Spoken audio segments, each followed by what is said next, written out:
Hey, Rick. You following what's happening in Thailand? Some kids stuck in a cave. We're on the list of rescue divers. It's just a tourist cave. It looks easy, but when it's flooded, it's impassable. Here's a case study, an object lesson in coming together politically on just a human level and making really a miracle occur. And so I was really grateful for this opportunity. I knew I would learn a lot. I did. I've shared a lot of what I learned. I hope audiences enjoy it. Absolutely. Divers and astronauts, do you think you're drawn to extraordinary people? I definitely am, because I would not do any of that.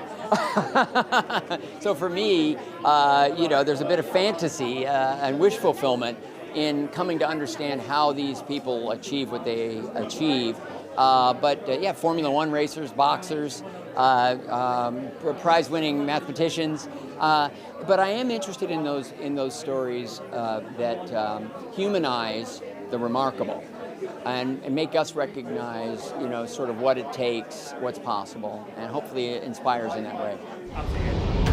Last seen 9 days ago, 12 boys and their coach are trapped in the flooded caves. Hello? Hey, they're here. How many of you? 13. 13? They're all alive.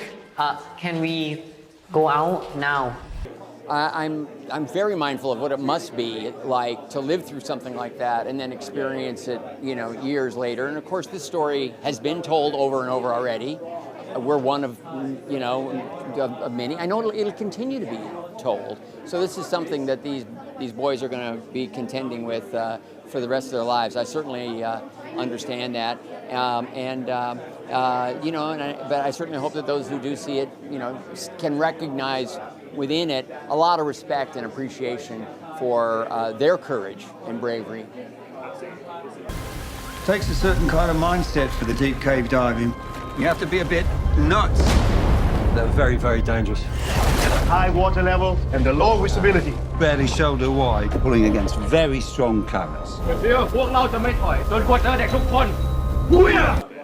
I think, I knew the story because of the news and everything. I didn't know the details. So when I was reading, I thought, oh my God, man, I didn't know about a lot of the intricacies and all of the hard work and the amount of people involved.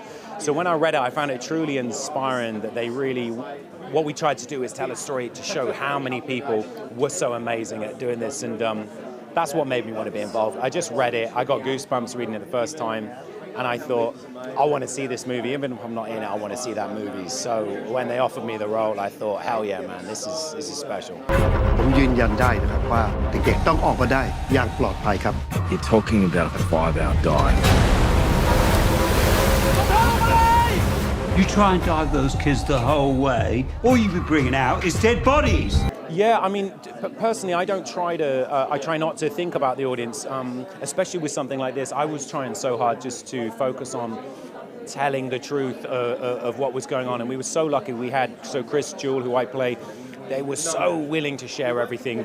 He was texting me every time I had a question about it, sent emails, we had hour-long Zoom conversations. And so my focus was just, what was he going through at this point? He was a cog in this huge machine, and I'm just trying to make my cog as authentic as possible. Once that's finished, hearing an audience's response, it's so gratifying and amazing to hear, because that's what we wanted. We wanted just to sort of show what an amazing thing this rescue was.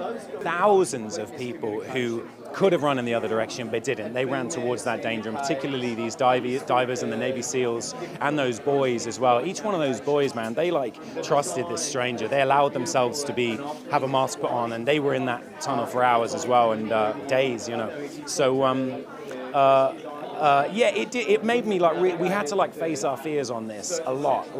The physical things of doing it was pretty scary, but it just made me think, my God, these people are amazing, and to have done it for real stakes. We try and imagine real stakes as an actor. That's what we try so hard to just imagine. This is real, and how would you feel it's kind of nuts when you're playing someone like these divers, because they are the actual equivalent of Marvel superheroes. I mean, they're doing a superhero feats, so yeah. Is there ever a day that goes by where this extraordinary experience doesn't get brought up in your life in some capacity? Pretty rarely. That's a fairly rare event where there isn't something, email, text, or something that I have to do relating to the rescue. But it's not like it's a bad thing. The rescue was a fantastic feel-good story, so I haven't really got a problem about being reminded about it. With oxygen running low, the entire nation is anxiously waiting for what will happen next. We weren't necessarily expecting to find them alive, so when we found them all alive, huge relief, an element of joy, and then now what? Nothing like this had ever been done before in a rescue, so we knew that was on our shoulders, so we were like, now what are we going to do? Yes, and you know, the crowd scenes, the diving, because we were heavily involved in the diving and getting that accurate, that is exactly what it is. It's very realistic. John, you okay? Yeah, I'm okay. Just give me a minute.